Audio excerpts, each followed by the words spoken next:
This is the part where I take all these perks and I just click the Deactivate Attunement button. My build is in the hands of God now. May he be merciful. Do you ever think somebody was like, I wish that I was a worm real bad, and Riven looked at them, gave them the side eye, and they were like, how bad? All you need to do is wish it a worm mine.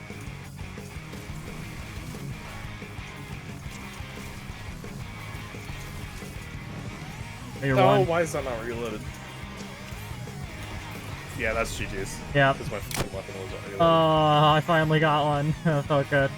I never put that one on the official score. Gotta see if the other one's any better.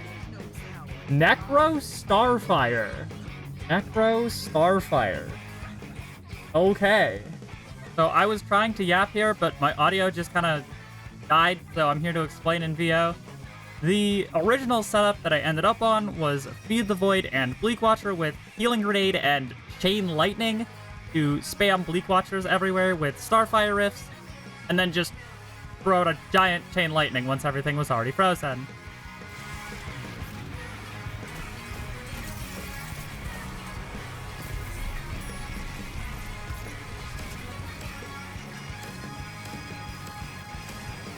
Can't shoot past my own Bleak Watcher. I dicked myself. Okay, that one's kind of on me. Oh, we're definitely gonna need to go higher recovery on this too. I'll say the Bleak Watcher spam is, at least as a concept, is very working.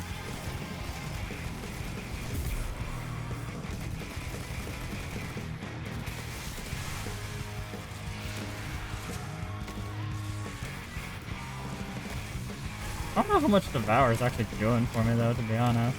It's hard to get ability kills with this build. Hello there. Well, that's not where I wanted that to go.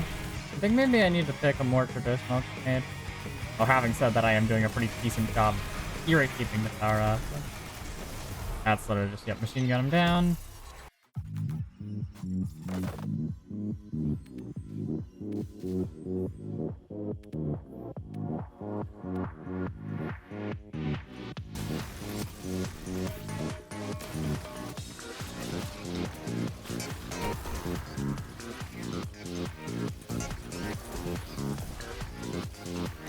Yeah, I just stunned that guy by accident. I did not mean to do that in the slightest.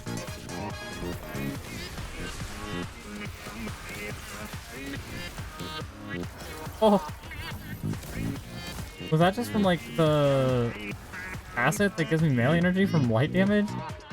Surely there had to be more than that there. Hi there, Onyx from the future. No, that's not Faceted Balance. That's a weird quirk of Chain Lightning, where if you use it while Transcendent, it has 0 cooldown. If you're wondering why I didn't incorporate this into the build, it's because I only learned about this last night, 2 days before this video is supposed to go live. Oops. Here's big guy. That's crazy. Crazy how easy this game is when you know everything that's about to happen. I'll say, this is faster than the Lance Cat build that I was using earlier. Need to check if I'm running heavy-handed in this build. Definitely need to be. I think I am. Thought I set it up that way.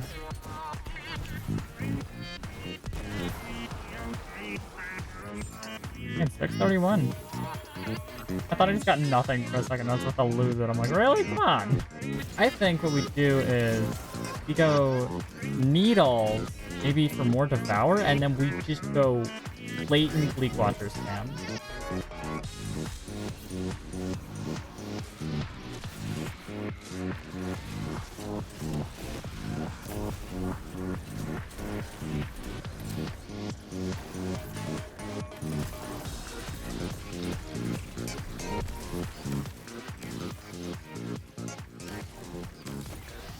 How many times am I gonna do this? I need an editor's count of how many times I have blocked myself shooting an enemy with my own Bleak Watcher. It's been like 5 at this point.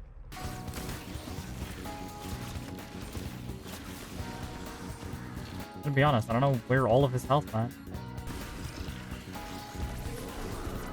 Oh, that's not a trance grenade. I thought I got it off beforehand. Done this guy the hard way.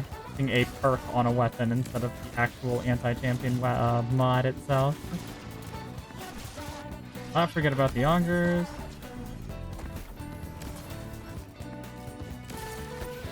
Beautiful. Oh, you didn't die.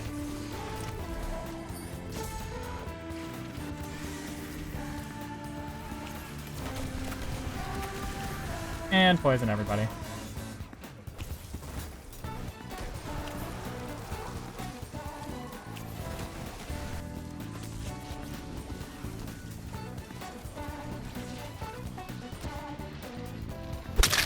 Damn!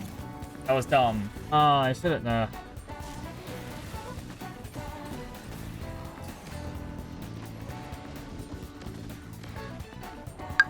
Oh my god. Okay, I'm just gonna restart. This is not going well. I'm gonna actually play like right here.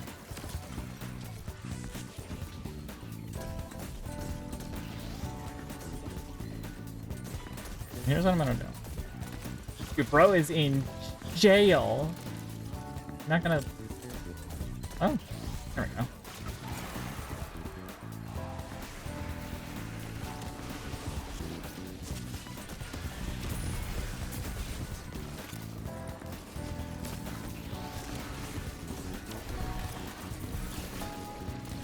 Oh my goodness. Yeah. Yeah, this build is doing stuff. That's for sure.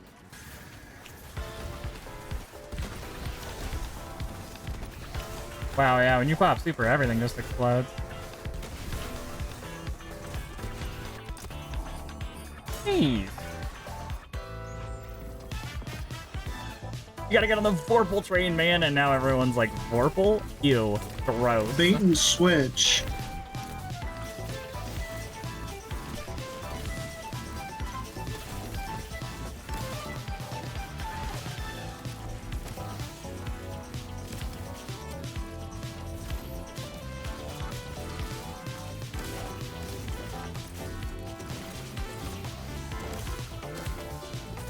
Okay, please die. There we go. There we go, one more. I got the barrier. Ooh, I'm trying to deal with Steve, but the guy is not really vibing with that idea for some reason. I got plenty of time, don't worry about it. There we go.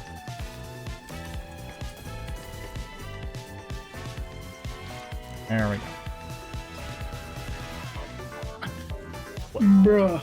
That is a fraud moment. Soup, you cannot have my McDonald's french fries. Oh. Show what was. Peak is playing.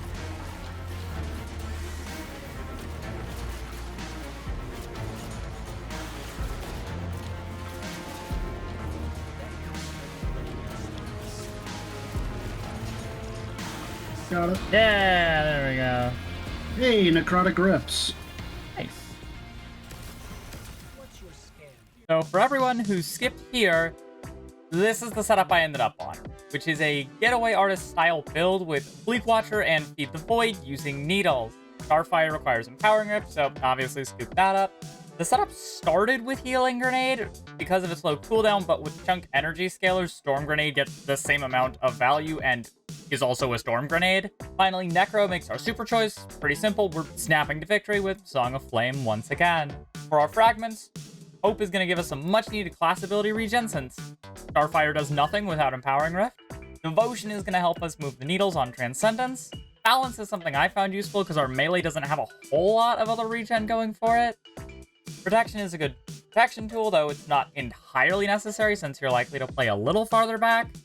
And Solitude is going to give us a little bit more value from longer range poking since we do end up doing a fair amount of that.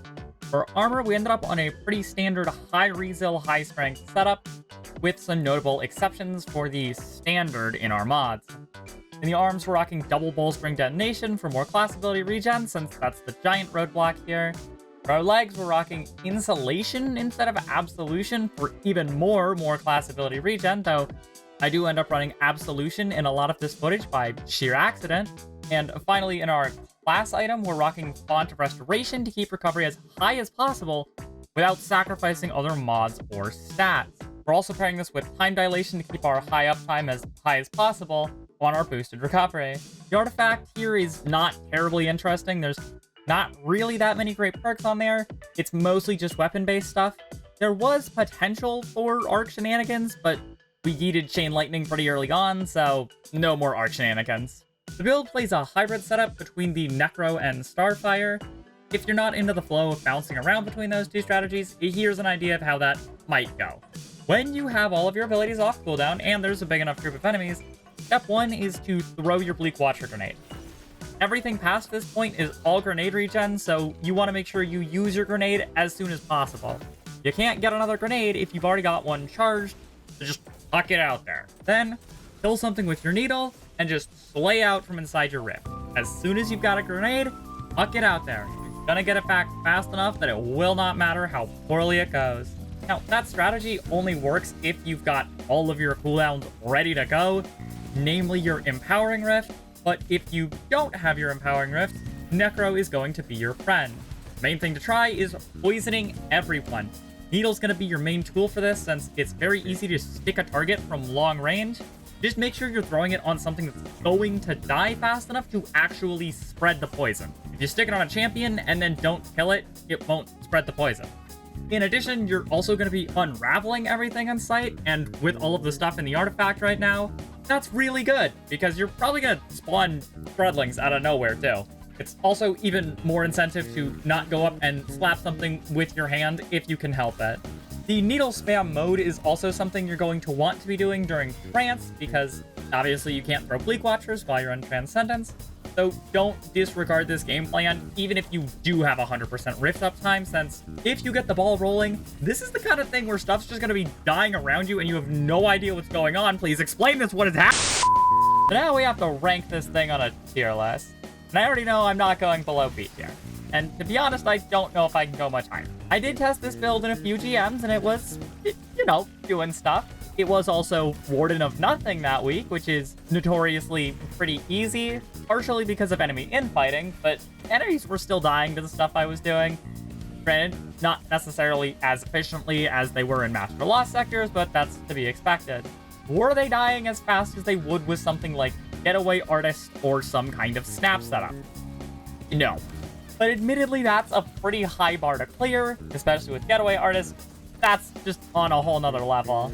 If I were to see someone running this setup in the wild, I don't think I'd question them, at least for easier content or easier GMs. If it's PsyOps and you're taking this in though, that's probably the first thing I'm gonna change when we hit the wipe screen. I'm gonna put this solidly in the B tier for pretty good, but not insane. If you're still here, thanks for sticking around this long. I know this isn't typically the kind of video that I make, but I had a lot of fun making it, and I'm definitely gonna do it again.